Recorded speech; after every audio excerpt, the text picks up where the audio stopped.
24 hours have been, friends, is not so much a big old blah, blah, blah conference.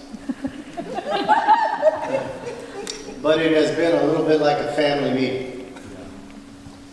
Because, when trauma happens, it's time for a family meeting. When violence inflicts us, when we lose somebody, it's time to gather the clan and find out what we do next together. And so I want you to think of this as our closing ceremony for the family meeting that we've been having. The faith of the book that we share, the old way of Jesus, was all about fictive kinship. Fictive kinship is a fancy word that sociologists use, and it simply means folk who are not blood related acting like family together. And that's why in the old communities of the New Testament, folk called each other brother and sister. It's not because they were Baptists, because Baptists hadn't been invented yet, but rather because they were attempting to do something profoundly revolutionary, and that is to act as kin, to come together in a world that was unraveling. And the world was unraveling in the Roman Empire just like it's unraveling in the American Empire. And the question is, can we pull together despite everything that's pulling us apart? That's the challenge of what it means to be church after the death of the institutional church, is to be kin, to be family together.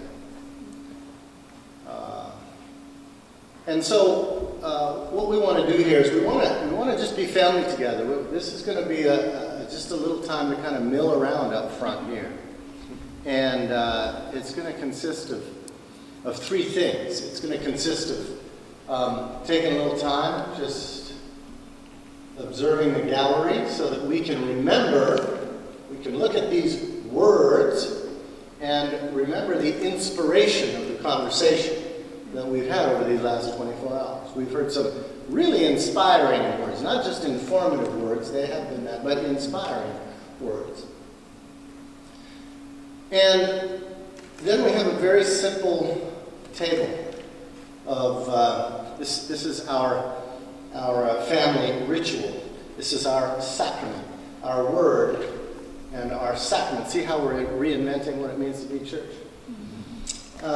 If word is about inspiration, sacrament is about conspiracy.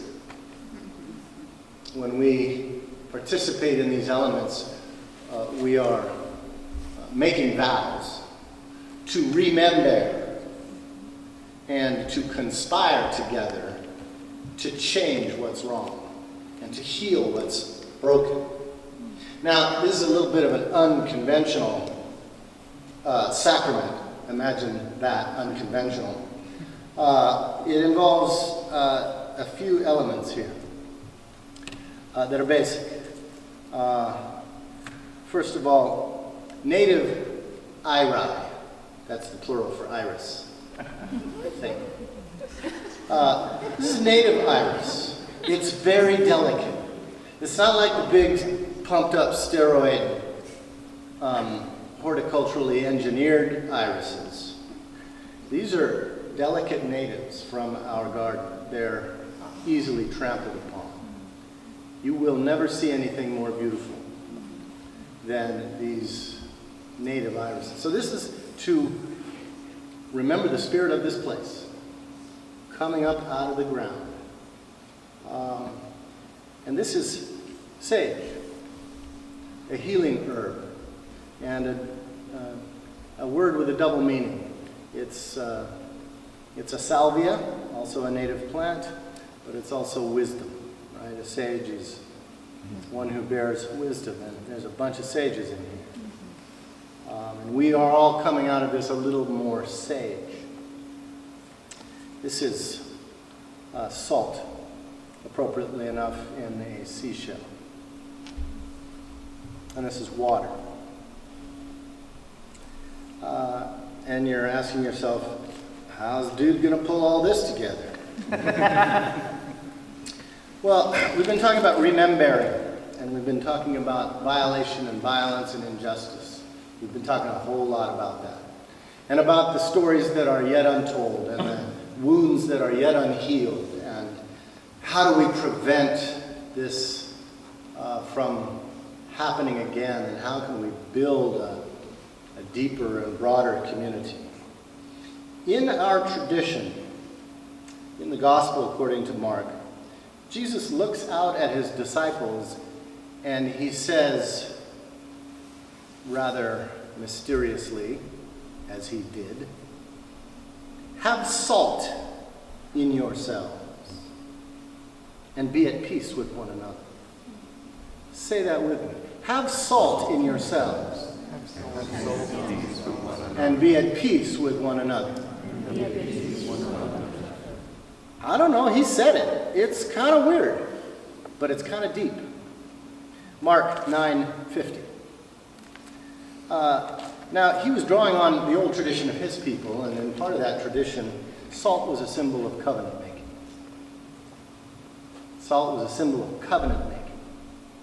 That is, back in the Hebrew Bible and Torah, you would take a pinch of salt and you would seal a promise. You would seal a covenant with salt, one of the sacred things of ancient culture. And salt also was in antiquity a medicinal thing. It's what you would stem wounds with. We've been talking a lot about wounds and wounding behavior. And so salt reminds us both of healing and of covenant. And water, well, mini winkani, huh? El agua es la vida. Water is life. It's as simple as that. We all now live and work in a post-Standing Rock world, where we are called not to be just protesters, but protectors of, yes, human communities, but also of the earth.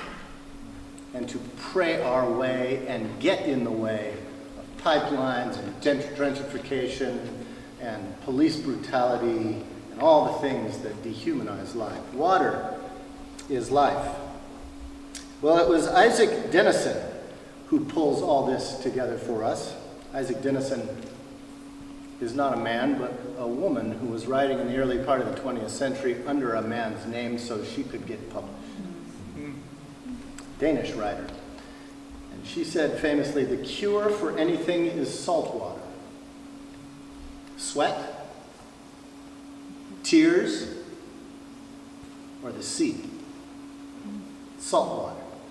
We are going to make some salt water.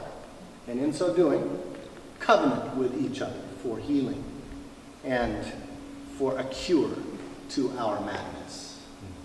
It's making sense so far? Then I want you to just, again, mindfully and prayerfully come by and take a pinch of salt. And close your eyes and say a prayer. Particularly a prayer of conspiracy. What are you going to conspire to do? Preferably with somebody in this room who you didn't know when you came here. How can we conspire together? Say a prayer of conspiracy to yourself and drop it in the water. And thereby we will make salt water, which is the cure for anything. Sweat. Tears. And the ocean. That ocean part's important because we are a coastal people. And then lastly, I want you to just take off a little bit of sage, smell it, put it in your pocket. And then when you discover it when you're doing the laundry in a couple of days, you'll remember the conspiracy that you made. Well, how do we weave together inspiration and conspiracy so it turns into what actually transpires? Inspiration, conspiracy, transpiration. We want something to transpire to come out of this, don't we? Anybody? Yeah. Well, fortunately, we've got an artist who knows how to braid. So we're going to finish up at the braiding station.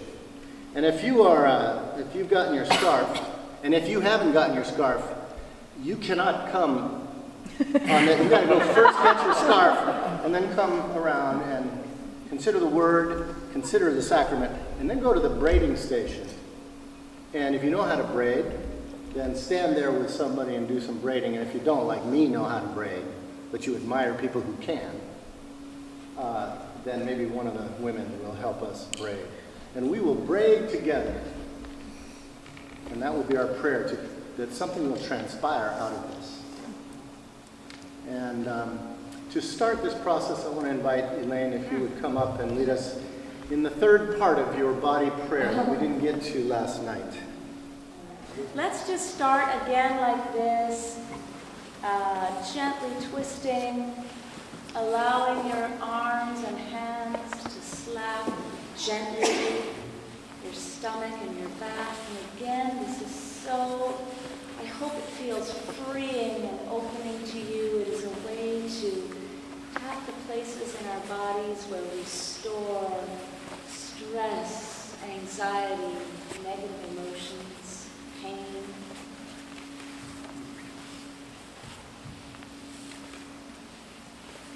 And then let's bring that twisting slowly to stillness. And then you can choose whatever foot forward is comfortable for you. And what we're going to do is just one body prayer. We're going to lift our hands up to heaven as we're breathing in, and we are going to breathe in God's healing peace. And as we rock that, we are going to pass it out and share it with each other. So again, we are breathing in, breathing in God's courage and strength and hope. And as we are filled by God's love, we are sharing it with one another. And so we'll sing the same Taizé song we sang last night. And as you feel comfortable, please join us. Oh Lord, hear our prayer. Oh Lord, hear our prayer. When we come, answer us. Oh Lord, hear our prayer. Oh Lord, hear our prayer. Come and listen to us. But right now, it's a family time for a family meeting. Inspiration, conspiracy, and lots of good braided transpire. Let's do it.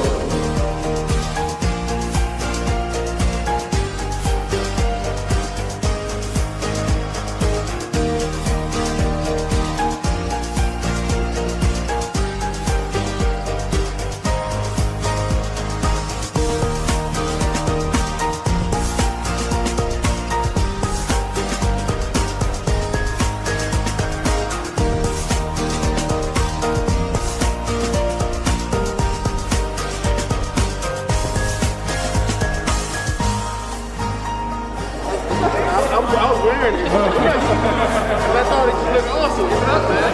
I know you have art to do. Come on.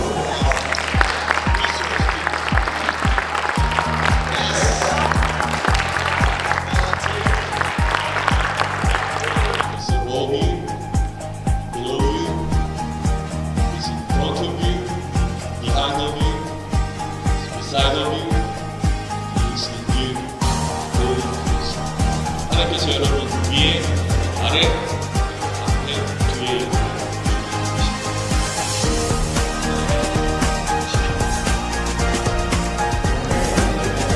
Keep going.